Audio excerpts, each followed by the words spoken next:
Okay, this is my quilt top, and you can see it's pretty much about 28.5 inches this way, and then down this way is 28.25.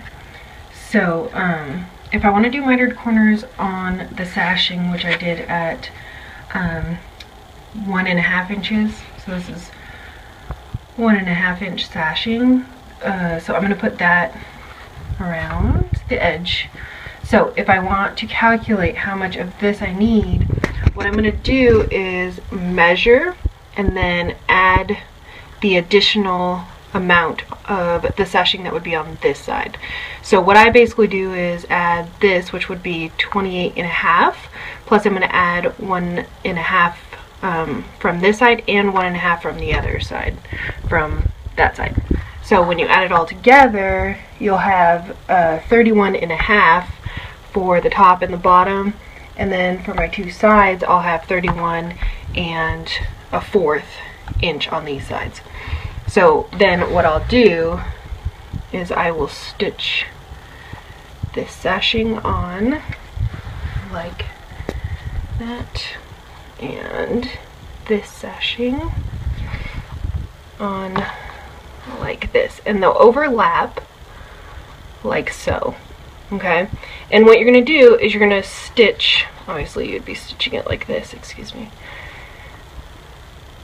like that, and you'll stitch, and then you'll stitch up to about 1/4 of an inch from the edge. So what I like to do is actually take, hold on a second, okay, I like to take this ruler and then I just mark it from the edge over here, and you can do this at your machine and then just, you know, mark it based off of this, but I like to actually use my let's see, where is it there? So, and then I will just mark it right there, and then when I'm stitching I'll just stop at my mark, and then you'll do the same thing.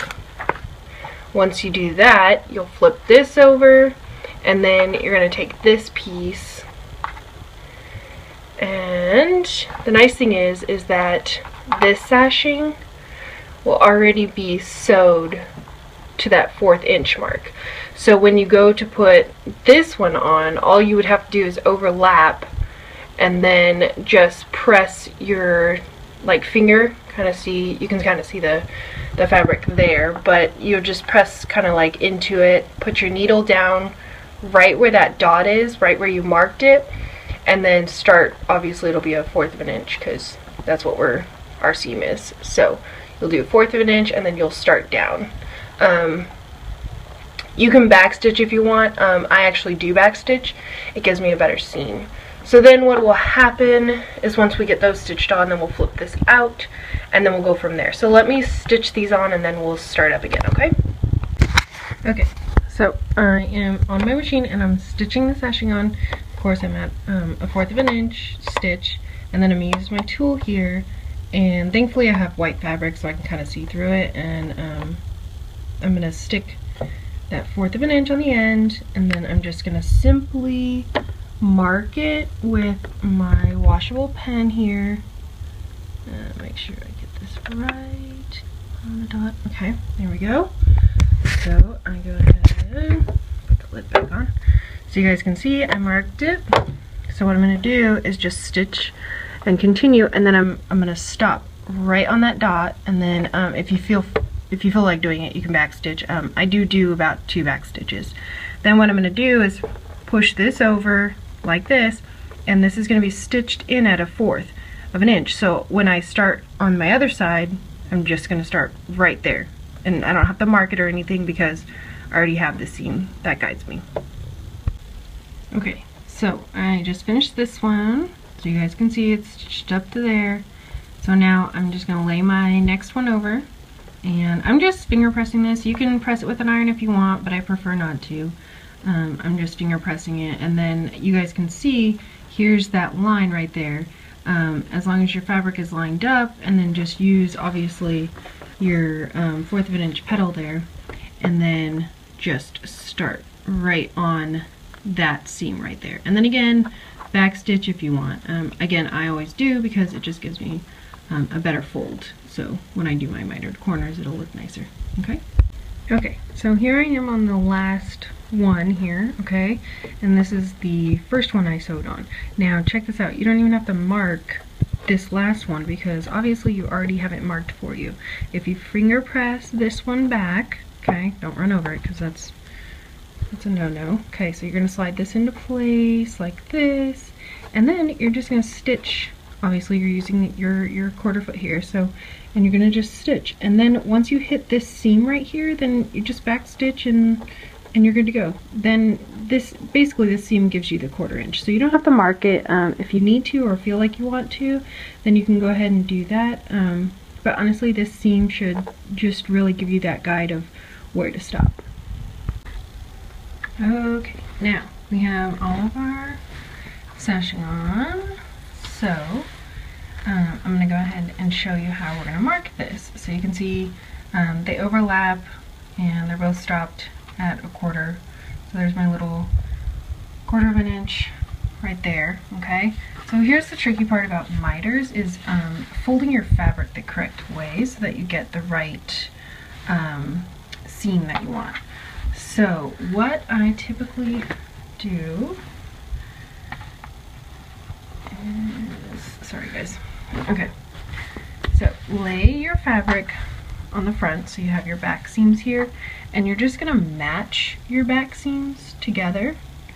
And when I'm talking about seams, I'm talking about this stitch line. Okay, so you're gonna try and match it from here and there. So if you need to, you can take like a pin and shove it through and make sure you're lined up. So again, I'm laying my front down with the right side down. Okay, this is my back. And then I'm just gonna kind of fold it. And it should naturally fold because you have those two stitches right there, so it's really just gonna give you that nice clean fold. So once you've done that, you should have a corner like so. Okay, and then I kind of try to line my fabric up here as best as I can. Obviously I'm doing this with one hand, so I apologize. Okay, so that's probably as best I'm gonna get.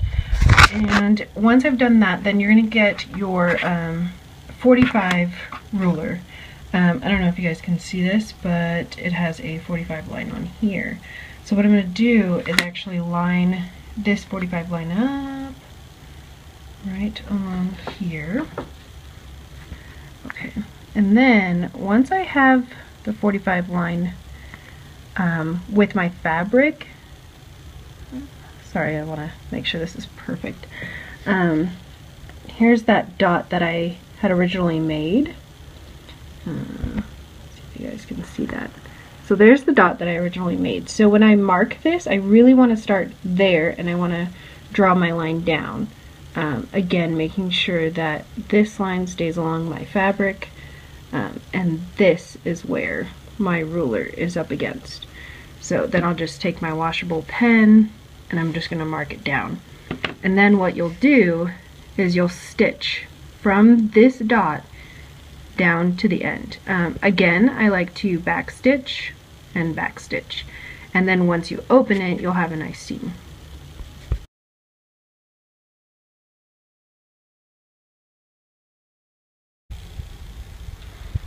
Okay, so I just finished stitching it. I don't know if you guys can see that, but there's the stitch from one corner to the other.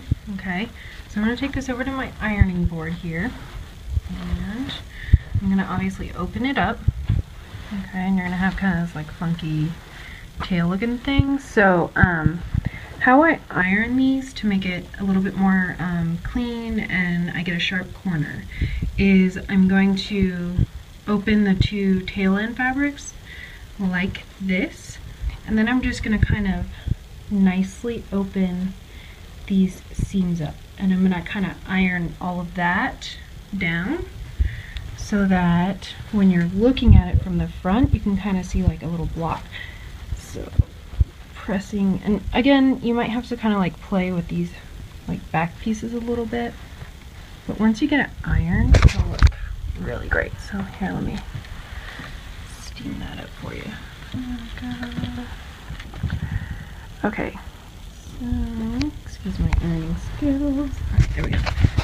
So then when you're done, you'll have almost, and hopefully, a really nice perfect seam. And then obviously you can trim these. I actually like to put my next layer on, or you know, batting and quilt, and then after I'm done I like to trim that off. So I'm actually gonna put another sashing on, so I'm gonna leave this actually, and then I'm gonna put the sashing on, and then I'll remove it, I'll cut it then.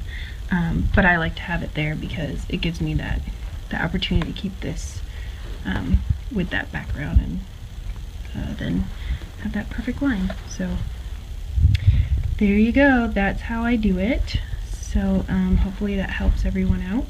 And this is a washable pen, so of course when I wash it, it'll go bye-bye. Alright, well, I hope you guys enjoyed the tutorial. If you did, go ahead and leave a comment. Thanks guys, bye.